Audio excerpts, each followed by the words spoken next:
going on, Renegades? Strizzy from Strizzy Report here, and welcome to the ultimate guide to U.S. states.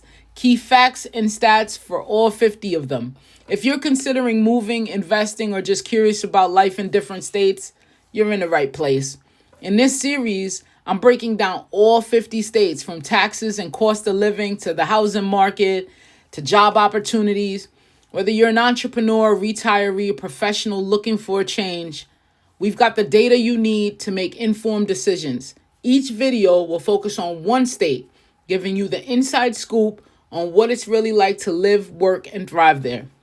Also, I have a comprehensive ebook that I've put together with even more in-depth information about these 50 states.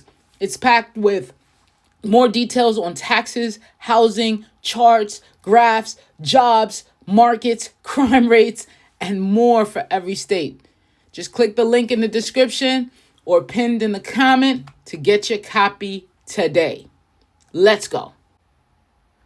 All right, Renegades, let's get into it. This one is huge because it's not only huge in size, it's huge data, it's huge people moving there, it's huge businesses moving there, and guess where they're moving from? All over the country and even the world. They're headed to Texas.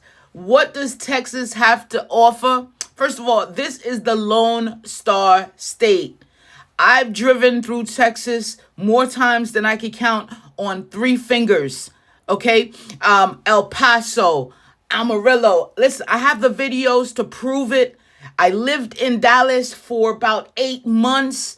I have not been to Houston, but I do have the data on the entire state, and we're going to get right into it right now. And this one here was requested by one of the folks, one of my subscribers. So I appreciate that. And guys, we're having great conversations. Let me know in the comments if you live in Texas, you've been thinking about moving to Texas, what you love or hate about Texas.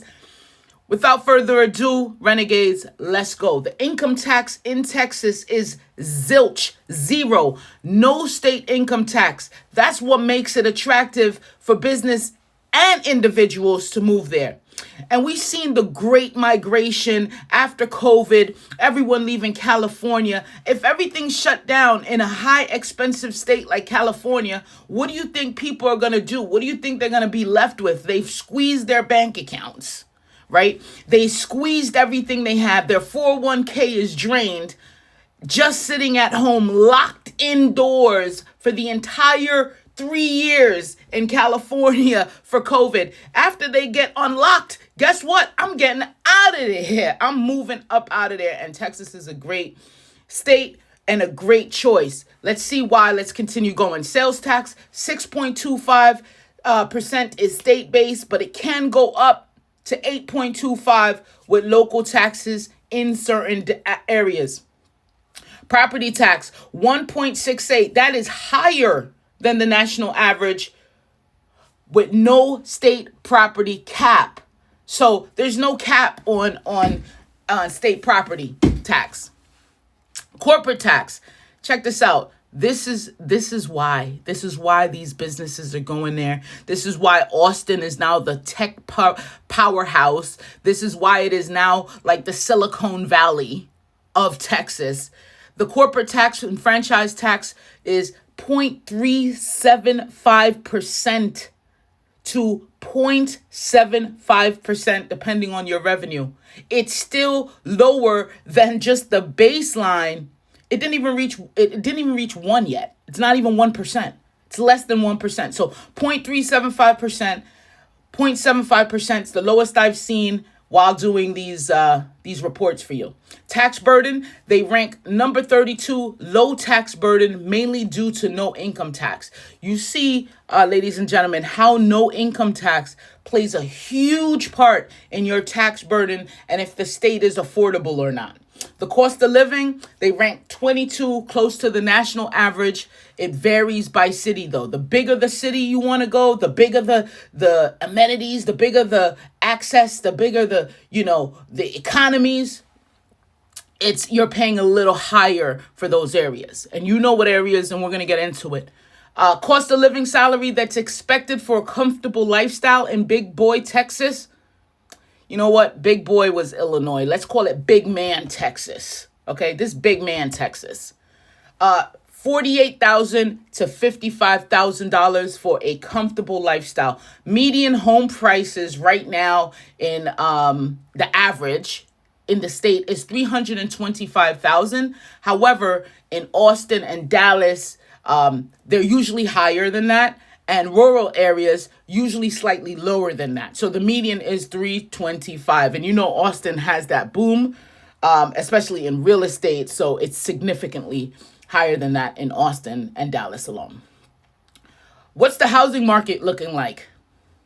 If you're a buyer, property taxes are high, but no state income tax offsets the cost.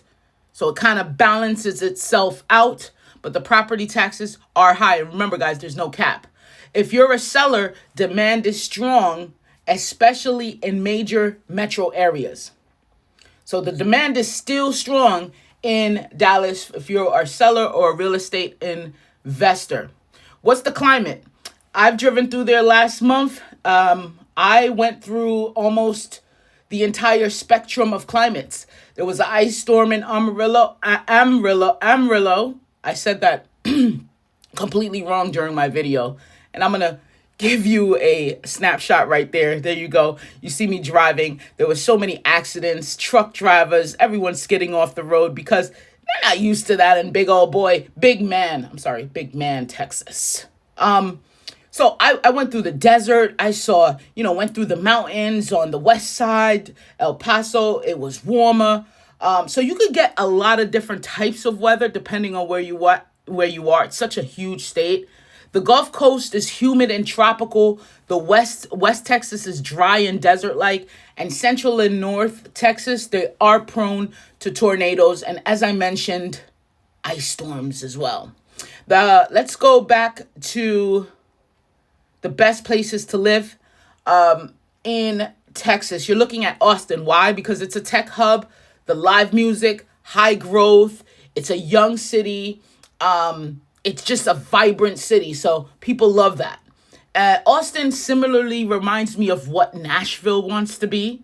But Nashville is a little slower to get there. Nashville, Tennessee. Nashville does have the nightlife, the live music. It is building around a tech kind of younger crowd. However, it just hasn't boomed in such a way that Austin did. Dallas, Fort Worth, strong job market, diverse industries. Like I said, I lived in Dallas for a little bit, just kind of, seeing if I wanted to stay there. The job market was strong. The traffic, though, if you could bear that traffic in Dallas and the Fort Worth area, good for you. That's one of the reasons I said, no, you have to choose whether do you want a simpler, peaceful, out of the way, or do you want it jumping, hopping? Do you want the headaches with traffic just to get the best restaurants in the world, just to go see your favorite basketball team downtown, just to go enjoy a little bit of the oomph of the city? No for me, but it's probably a yes for most of you guys, maybe as well. Let me know in the comments what you prefer. Houston, affordable housing, energy sector, diverse culture down in Houston. San Antonio has the historic charm, lower cost of living. Now that, if I do go to Texas, I would probably look in the San Antonio region because, again, I prefer a less out of the way, smaller city vibe, historic charm. But again, up to you. The Woodlands coming in as one of the best places to live as well. Suburban life, great schools, high quality of life. Let's talk about the not so good areas.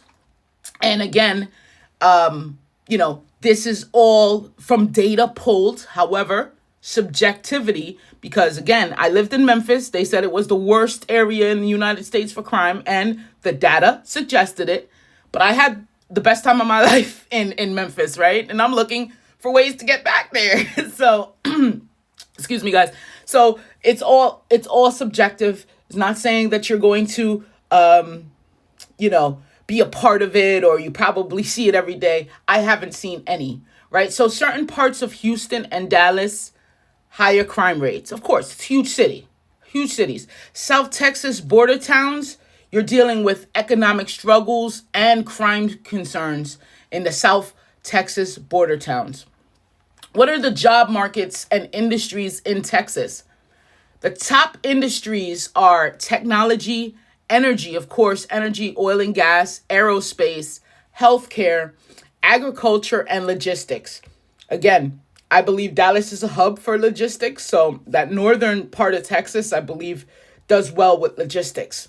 Job opportunities booming in major metros, especially for tech and energy. What about if you're an entrepreneur, hustler, renegade, businessman, businesswoman? You want to go get that low corporate tax. No income tax and business-friendly laws make Texas great for startups. Who are the top employers in Texas right now? You got ExxonMobil, which is a major energy corporation, Dell Technologies, computer and tech, American Airlines, one of the largest airlines in the world. They're based in Fort Worth. AT&T, telecom leader, headquartered in Dallas.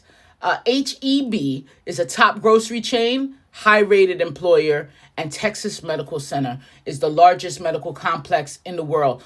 Let's talk about some recent economic and recent real estate news that may, affect your choice and what you're seeing if you're planning on moving there, relocating within a year. These are kind of some news recently that may affect that or may even push you forward into making the choice. So Texas leads the U.S. in job growth with over 450,000 new jobs added in the last year.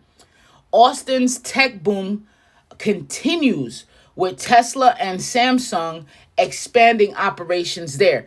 Houston's energy sector is diversifying with major investments in renewable energy. Home prices in Texas are cooling off, but demand remains high in Austin and Dallas. Texas is attracting more residents from California and New York due to affordability and tax benefits. And that's because people are wisening up. People are getting smarter. They're like, why do I have to stay in these states just to say that I live in New York and California, or just because I grew up here, or just because a job I ended up here with a job 10 years ago and I'm stuck. I feel stuck. You're not stuck. All right. You're free to roam and you're free to get to these freedom states is what I call them. All right. So Texas has seen recent debates on immigration laws, property taxes, and energy infrastructure. Property taxes is probably one of those ongoing debates, and energy infrastructure. And the whole world knew about it a few years ago with the ice storm and not enough energy and the lights and all of it, the heat. So they're on their own grid down in Texas. They don't partake in the rest of the nation's energy and electric circle. They walked away from that. Did you know that Texas was its own country before joining the U.S.? It is huge. It should be, right? Houston is home to NASA's Johnson Space Center. Texas produces the most wind energy in the U.S. That's huge. So that's the breakdown for Texas. Whether you're thinking of moving or investing there, I hope this helps. My ebook offers all 50 states, including crime rates, salaries, cost of living. So grab your copy today. I got the link in the description. You know what I'm going to do next? I think I'm going to go to New York. So I'll go ahead and see you in New York so we can get a good comparison of what a great state looks like and what a not so great state looks like. Shout out New York.